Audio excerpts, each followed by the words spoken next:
अब कह रहा है कि कोई नंबर है दिया हुआ 1, मान लो 1 है, 5 है, 6 है, 9 है, 8 है, 1 है, ठीक ये है। और हमको इसको चेक करना है कि ये 57 से डिविजिबल है या नहीं। किससे? 57 से। तो हम लोग क्या करेंगे इसको, हम लोग इसको 2 टुकड़ों में बांट देंगे। 3 × 9 कितना आता है? 57 आता है ना। तो पहले चेक करेंगे ये 3 से डिविजिबल है कि नहीं। तो हमको इतना करने की जरूरत नहीं। क्या करेंगे, 5 और 1 क्या होता है, ध्यान दो, 5 और 1 कितना होता है? 6। 3 का भाड़ा आता है कि नहीं? 6 3 का पहाड़ा आता है कि नहीं? 9 3 का पहाड़ा आता है कि नहीं? और यहाँ देखो 8 1 9 दोनों को जोड़ दो, 9 9 3 का पहाड़ा आता है कि नहीं? तो इसका मतलब है ये 3 से डिविजिबल है। अब क्या चेक करना है कि 5 1 5 6 9 8 1 19 से डिविजिबल है या नहीं। तो उसके लिए क्या नियम बताएंगे, 2 इकाई 2 8 10। अब यहाँ 2 से 0 को गुना करेंगे 0 हो जाएगा, 1 9 10। यहाँ भी 0 गुना करेंगे तो 1 हो जाएगा, 1 6 7, 2 7 14 5 19, 2 9 18, 1 19 हो गए 20। क्या यहाँ 19 आया? नहीं आया। इसका मतलब ये 19 से डिविजिबल नहीं है। तो 19 से डिविजिबल नहीं है, केवल 3 से डिविजिबल है। तो ये 57 से डिविजिबल होगा? नहीं होगा। होगा क्या? नहीं होगा। तो इससे पता चलता है ये 3 से डिविजिबल है लेकिन 19 से नहीं है, इसलिए ये 57 से डिविजिबल नहीं है। समझ में आया? चलो अब एक और सवाल लेते हैं। अब लेते हैं कि कोई नंबर 87 से डिविजिबल है या नहीं। ठीक है, तो 87 का 2 टुकड़ा करेंगे हम लोग, 3 × 29 कितना? 87। तो पहले हमको चेक करना है 3 से डिविजिबल है कि नहीं है, और उसके बाद हम लोग को चेक करना है कि 29 से डिविजिबल है कि नहीं। अब ले लेते हैं कोई नंबर, मान लो 2 है, 4 है, 6 है, 8 है, 1 है, 9 है, ये है। अब इसको पहले देख लीजिए आप कि ये 2 से डिविजिबल है क्या। जहां जहां नहीं है उसको ऐड कर दो, 2 4 6 ये डिविजिबल है, 6 भी डिविजिबल है, 8 1 9 भी डिविजिबल है, 9 अकेले भी डिविजिबल है, माने 3 से डिविजिबल है ना, है या नहीं। अब हम लोग को देखना 29 से है कि नहीं। इसके लिए हम लोगों को ऐसे लाइन बना देना, ठीक है। और 29 में क्या होता है, यहाँ 2 है ना बाई ओर, तो हम लोग 2 + 1 से गुना करेंगे, माने 3 से। 3 9 27 है 28, 3 8 24, 2 26 और 8 34, 3 4 12, 3 15 6 21, 3 इकाई 3, 2 5 4 9, 3 9 27 और 2 29। ये 29 से डिविजिबल है। तो 29 से भी है और 3 से भी है। इसका मतलब ये नंबर जो है वो 29 से, ये 87 से डिविजिबल है। समझ में आया? दिक्कत है क्या? ये पूरा 87 से कट जाएगा। इसका मतलब ये पूरा किससे कट जाएगा? 87 से कट जाएगा। समझ में आया?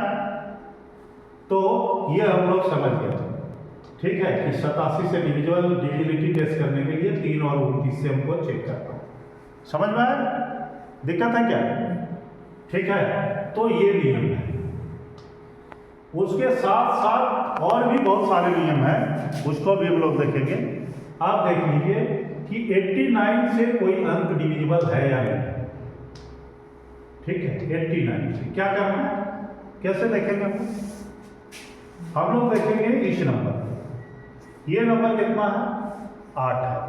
तो 8 में 1 जोड़ेंगे कितना हो जाएगा? 9। अब 9 से गुना करना है, जोड़ते जाना। ठीक है, कैसे?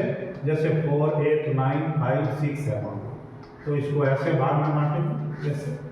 अब फिर 9 से इसको मल्टीप्लाई करेंगे, 54 और 5 कितना हुआ? 59। 9 9 81, 5 86 और 9 कितना हुआ? 86 और 9 95। ठीक है, 9 5 45 और 9 कितना हुआ?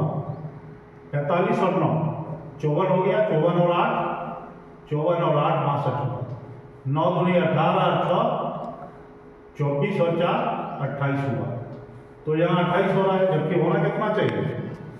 89 होना चाहिए।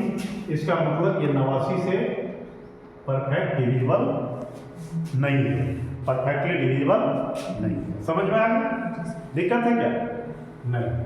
तो इस तरह से हम लोग बिना डिवाइड किए जान सकते हैं कि कौन सा अंक जो है, कौन सा नंबर किससे डिविजिबल होता है। अब हम लोग को देखना कहाँ तक है, समझ गए? अब देखो कोई नंबर दिया हुआ है और हम लोग को कह रहा है कि इसका जो है प्राइम फैक्टराइजेशन करना। क्या करना है? क्या कह रहा है? इट स्टेट्स, माना ये बताता है, ये पूछता है, it asks that which number is divisible by prime numbers. Prime numbers माना अभाज्य संख्या से ये नंबर कौन कौन सा अभाज्य संख्या से कटता है। ठीक है, तो हम लोग को चेक क्या करना पड़ता है? देखो मान लो दिया हुआ है कि 289 दे दिया है। ठीक है, क्या दिया है? 289। तो हम लोग किससे इसको किससे चेक करें? तो चेक करने के लिए हम लोगों को ये देखना होगा कि क्या ये पूर्ण वर्ग संख्या है? 289 क्या पूर्ण वर्ग संख्या है? तो हाँ है। किसका स्क्वायर है? तो 17 का स्क्वायर। तो हम लोगों को केवल 17 तक देखना है। 17 में क्या वो आता है? Prime number. 17 तक क्या वो प्राइम नंबर है? ये तो 17 का प्राइम नंबर हो जाएगा, हो गया। 17 का स्क्वायर है।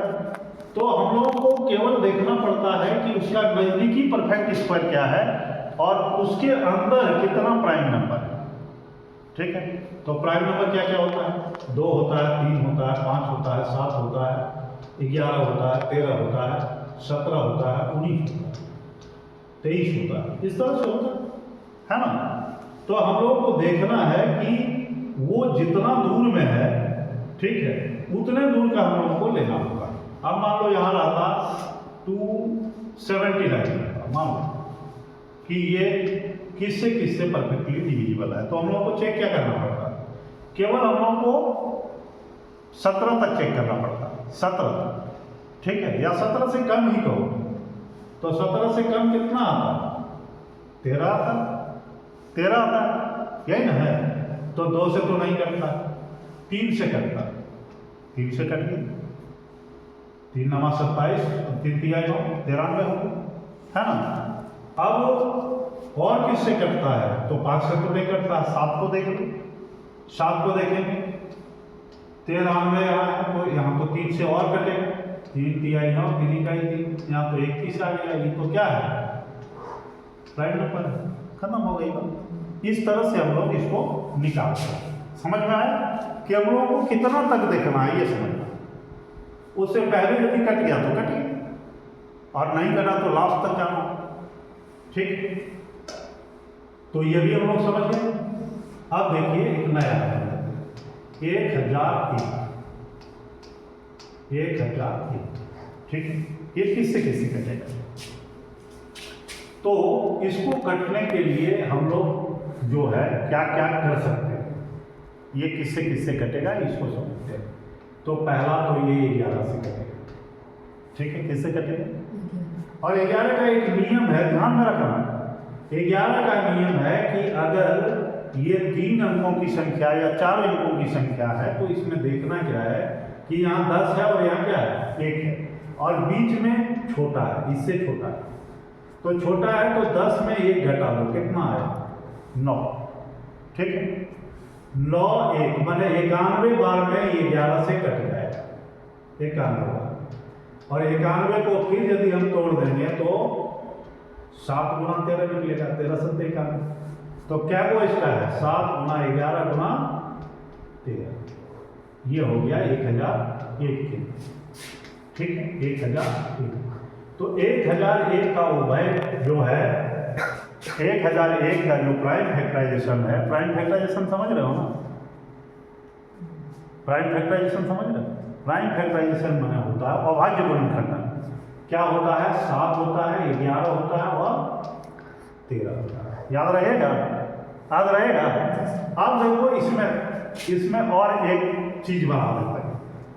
इसमें है अब कि 555 है और 555 है। ये समझ गए? ये नंबर है, एक ही नंबर को बार बार रिपीट किया गया है। कितना बार? 6 बार रिपीट किया गया है। इसका मतलब है कि ये 555 गुना 1001 है। ठीक है, तो ये 555 मैंने हुआ 5 गुना 1 गुना 1 और ये हुआ 7 गुना 11 गुना 13 हुआ। और 1 जो बनता है वो बनता है 3 गुना 37 से। किससे बनता है? 3 गुना 37 से। और यहाँ है 7 गुना 11 गुना 13। ठीक है, अब देखो ध्यानपूर्वक कि क्या क्या होगा इसका प्राइम फैक्टराइजेशन। 3 होगा, 5 होगा, 7 क्या गो है? 7 होगा, फिर 11 होगा। ठीक है, समझ रहे हो? फिर क्या होगा? 13 होगा, फिर क्या होगा? 37। इसका हो गया होगा कुछ किए। ठीक है, इसको 2 भाग में खाली बांट दिए, 1001 और 555। 555 जब लिए तो 5 गुना 111 होगा, और 111 जो होता है 3 गुना 37 से बनता है। याद रखना, 111 किससे बनता है? 3 गुना 37 से। तो यहाँ क्या निकला? 3 गुना 5 गुना 37। और यहाँ क्या निकला था? 7 गुना 11 गुना 13। अब इसको क्रम से सजा दो, 3 गुना 5 गुना 7 गुना 11 गुना 13 गुना 37, है ना? यह हो गया 555। इतना बड़ा अंक का तुरंत हम लोग जो है क्या निकाल लिए, आवाजी गुणनखंड कर लिए ना। तो इस तरह से हम लोग आसानी से इसको निकाल सकते हैं। अगर ऐसा नहीं पढ़ेंगे हम लोग तो क्या होगा? जल्दी हम लोग का काम नहीं होगा। अभी 111 में ही तुम लोग लटक जाता कि 111 क्या है देखना पड़ेगा, है ना? तो कुछ नहीं देखना है। 11 माने 111 में 3 गुना 37, या 3 गुना 37। अब इससे जो है 555 है, इसका मतलब 3 गुना 5 गुना 37, 666 है। तो क्या हो जाएगा? 3 गुना क्या हो जाएगा? एक तो 37 हुआ, और फिर 3 गुना 2 हुआ 6 का, तो 2 गुना 3 स्क्वायर गुना 37। समझना दिक्कत है? इस तरह से हम लोग आसानी से इसको बना सकते हैं। और भी नियम है, ठीक है, केवल आज हम लोग उस पर चर्चा किए, केवल हम लोग 9 जिसके अंत में है उस पर चर्चा किए, और 111 की चर्चा की, और हम लोग किसकी चर्चा किए? 1001 की चर्चा की। इसमें हम लोगों ने 11 को देखा मूल को, और इसमें हम लोग 37 के मूल को देखा। समझ गए? तो ये दोनों चीज़ों को आज हम लोग बताएं। अब जो है 3 से जो अंत करता है उसका कैसे बनता है, ये कल के क्लास में बताएं। ठीक है, और ज़्यादातर देखोगे तुम लोग कि जितना अभाज्य संख्या है एक अंक का छोड़ कर, एक अंक में 2 है, 3 है, 5 है, 7 है, यही है ना? लेकिन एक अंक को यदि छोड़ देंगे तो ये 2 और 5 अंक जिससे करेगा वो अभाज्य संख्या होगा ही नहीं। एक अंक अगर छोड़ें तो 2 अंक या 2 से अधिक अंकों का जो अभाज्य संख्या होता है उसमें मैक्सिमम या तो उसमें 1 अंक करता है, या 3 करता है, या 7 करता है, या 9 करता है। तो 9 तो आज बता दी, कल हम 3 बता देंगे, परसों हम 1 बता देंगे, परसों हम 7 बता देंगे। तो ये याद रहेगा ना? ठीक है, तो आज का काम यही खत्म करते हैं। ठीक है, अब